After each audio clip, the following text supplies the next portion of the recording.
June. Do you want me to say a few words first? Members of the Security Council. Please. We're both here in our national capacities. Just to add to what the ambassador of Malta has said, we don't have much additional to add, except that we think today's resolution represents an important first step for the Council to have taken action on the crisis that is unfolding in Gaza. It's the first resolution since 2016 on the situation in the occupied Palestinian territories, so it was a big move and a lot of compromises from different Council members to get us to this clear voice from the Council today. And the calls in the Councils and the demands in the Councils for the clear implementation of international humanitarian law that is binding on all parties is perhaps one of the most important defining operative paragraphs of the entire resolution, under which all the other operative paragraphs come. This must be heeded. The second point I'd like to highlight is what really brought the Council together today was the desperate fate of children in Gaza. We have all been haunted by the scenes of children under the rubble, unable to send in search and rescue teams to bring them out. 5,000 children have lost their lives. This is unconscionable. And I think this move around children, including the release of children hostages also held in Gaza, has really brought the Council together today. It is a first step. Of course, we would all want to see a full humanitarian ceasefire, which is what the United Nations has called for. But we have to thank Malta, who have led this topic and led this file with so much dexterity and diplomacy. And we have to thank China in their capacity as President of the Council for steering the Council's output to this conclusion. It is a first step. It is not enough.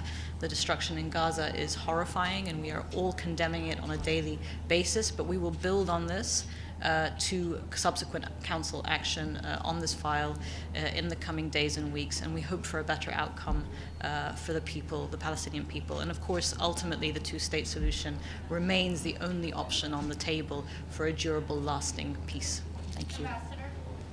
Ambassador, how many children do you think this resolution will save when Israel's envoy said they reject it outright?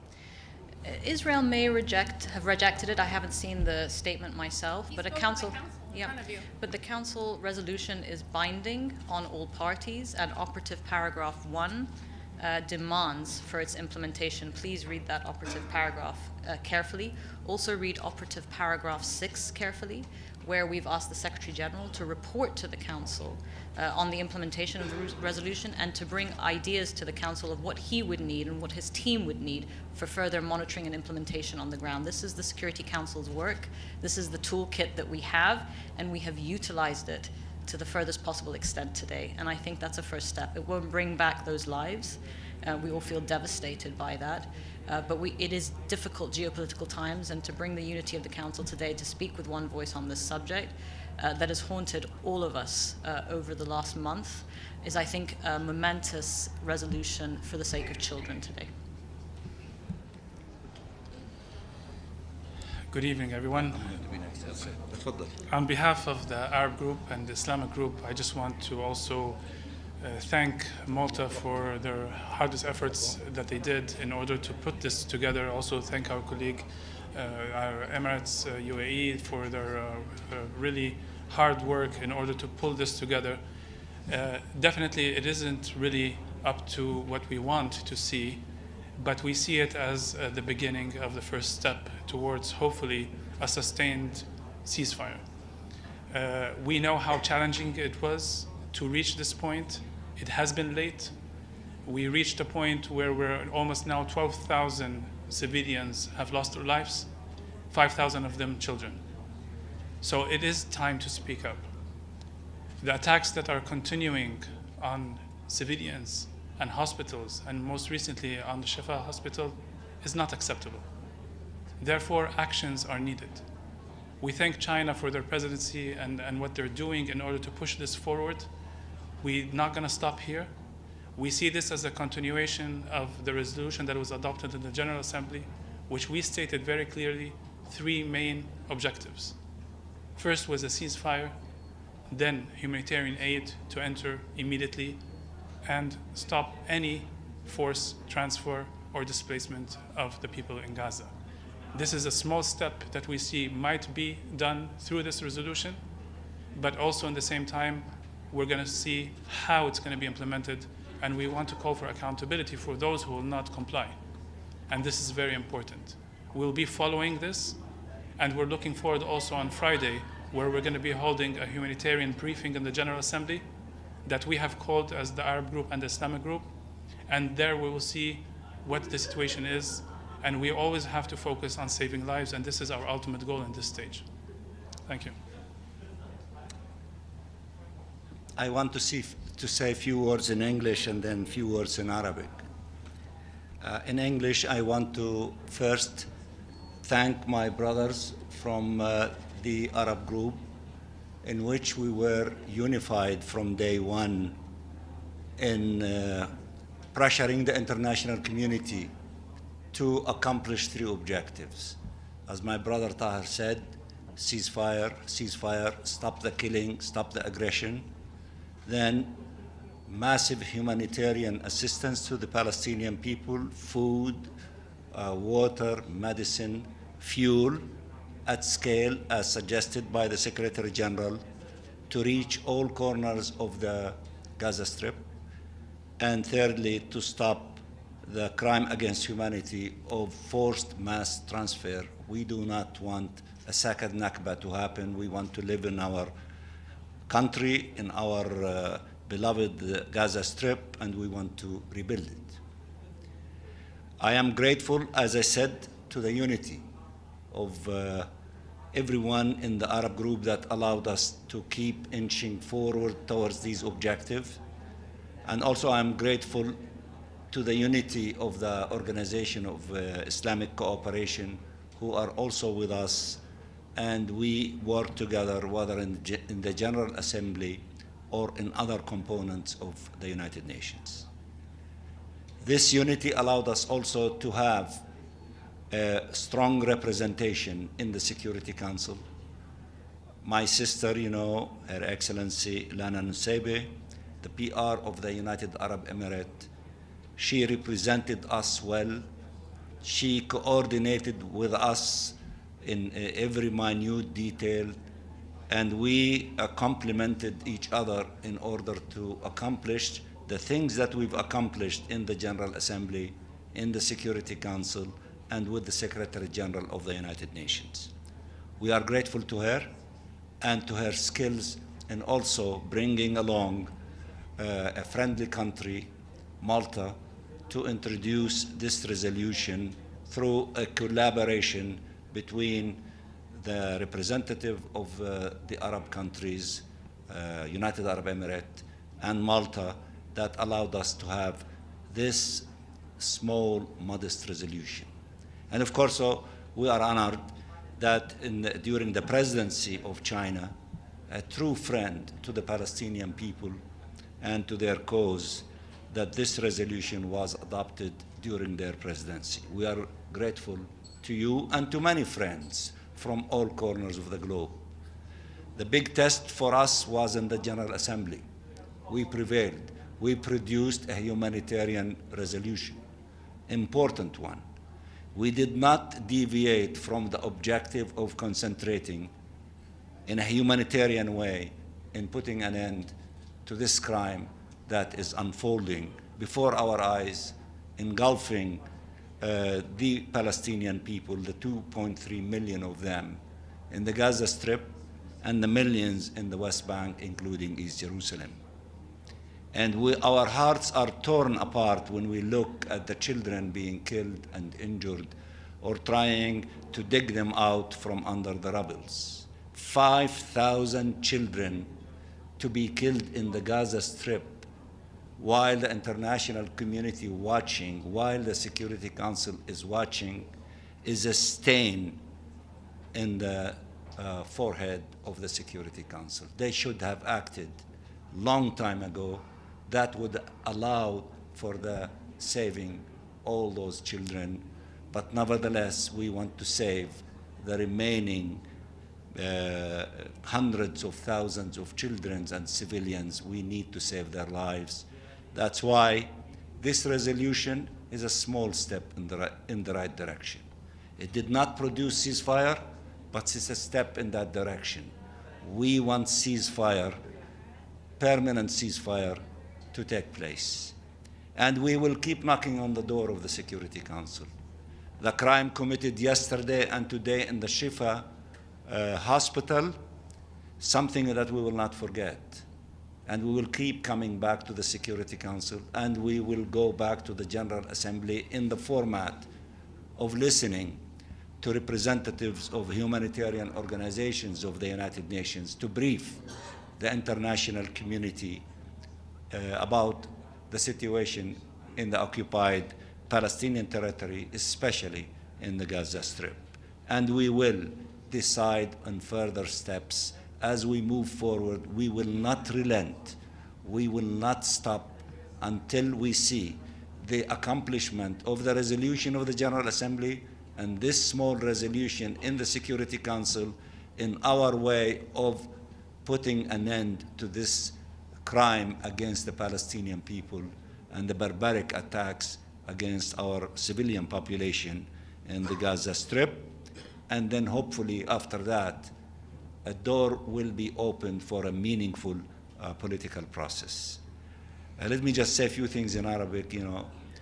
نشكر الأشقاء العرب وفي منظمة التعاون الإسلامي وأختنا لانا ممثلتنا في مجلس الأمن، وكذلك صديقنا ممثل رئيس مجلس الأمن سفير الصين الذي اعتمد هذا القرار بعد 7 سنوات من اعتماد آخر قرار إزاء المسألة الفلسطينية تحت رئاسته.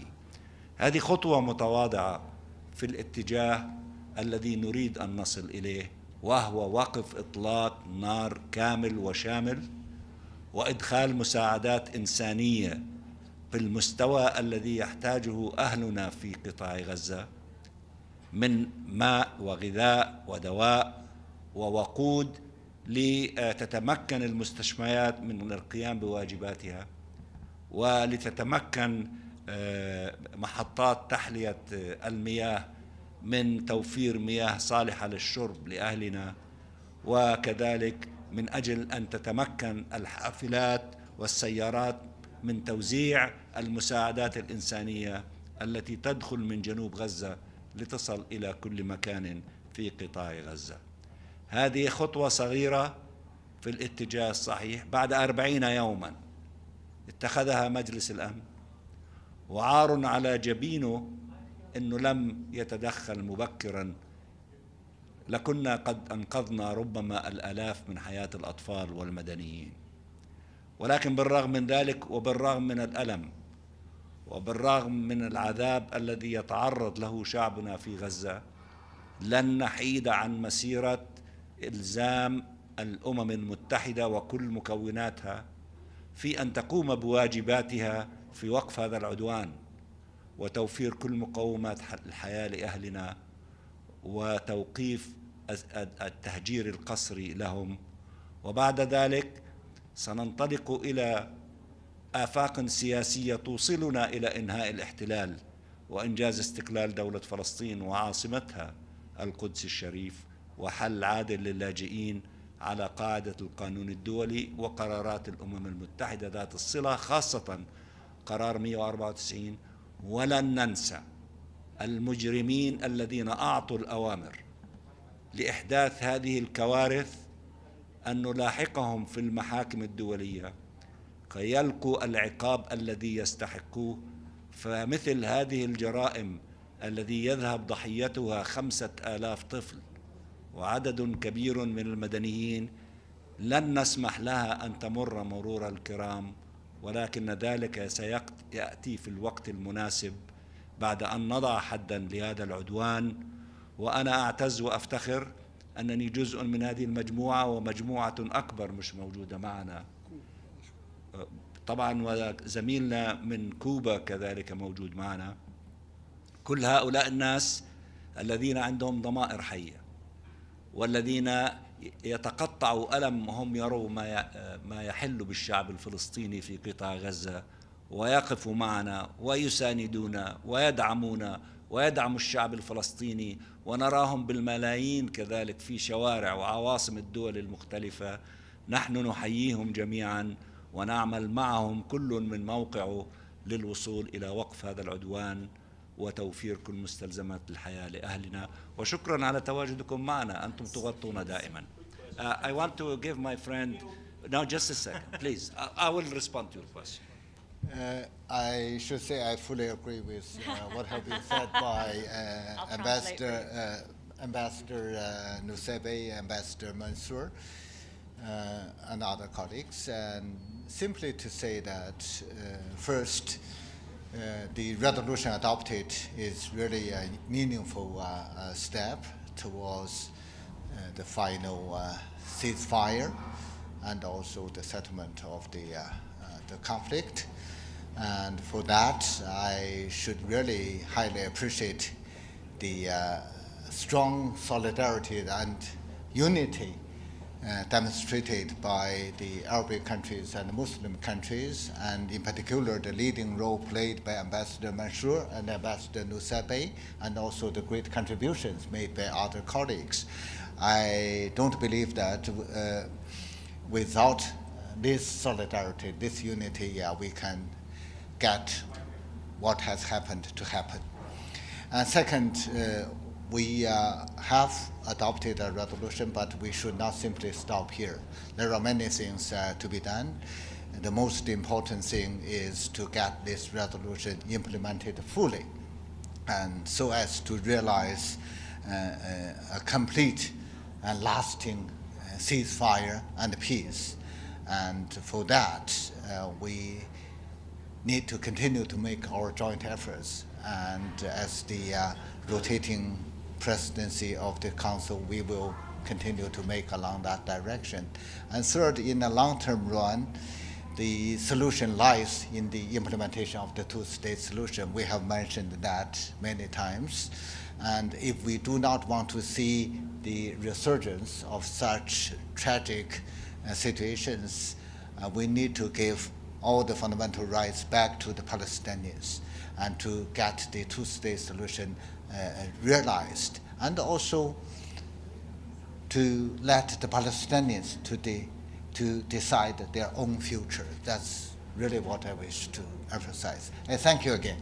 Thank you. How would you explain this vote to the families who have lost their children in Gaza and for whom this resolution comes far too late, is a failure for them? How would you explain it to them? I'm sure you know very well what happened in the past 40 days, and there's a strong willingness in the Council to have a resolution adopted. So we tried the Brazilian one, we tried several times the Russian texts, and then, for the reason we all know that we were not able to get there. But we have never given up, and it's late, but that it's a very, very important and meaningful first step. We hope that with this step, with our further efforts, we can see a lasting peace, and also, at this moment, a really consolidated ceasefire. I promised you to ask a question. You are the last one, and I think we need to go. In 1973, King Faisal of Saudi Arabia announced an embargo on oil sales to Western countries plus Japan in retaliation for their support of Israel. I wonder if you expected same support from Arab countries since October 7th. I missed the first part that you in 1973, 73, yes. King Faisal announced that embargo. Yes. You remember that. So I wonder if you expected same support from Arab countries since October 7th. I think that the Arab countries and the Muslim countries just concluded a summit in Riyadh, and they adopted very strong declarations, and I advise you, to go back to that very strong, statement that contained a number of elements that are very strong and powerful, and we will be working and guided by such declarations from Riyadh that, among other things, that it helped us, and the pressure that it created, it was an added element that allowed us to have this small step in the Security Council to have a humanitarian resolution without condemnation of anyone, which was the position of a number of countries fixated on the condemnation of one side, and they are not moving beyond the October 7th, and as if, you know, history started on October 7th. So I think that there is this document, and of course we are only at the beginning of the process because there are attacks, you know, against the hospitals. The Israeli government declared before the end of this meeting that they will not honor it, they will not implement it, which means that very likely we might come back again soon to the Security Council, demanding, you know, that they find ways for the implementations of their resolutions, including this last one, 2417. So therefore, there are a lot of things before us that you could see through them the demonstration of the strength of the Arab and the Muslim countries and other countries, not only them, because now we are going to meet with different, regional groups, and we are going, you know, to continue the mobilization so that we can succeed in having a ceasefire, in implementing, you know, the essence of the resolution of the General Assembly, and to expand on the current resolution that was adopted today, and move into the political horizon and move into the accountability dimension. So there are a lot of things before us, and this current Israeli government is not going to respect anyone, any obligation as we see it on the ground, which means that we will be coming back again, and we will assess and evaluate, and we will take all the necessary steps that allow the General Assembly, the Security Council, and the Secretary General to keep pushing ahead to put an end to this aggression. We thank you very much. And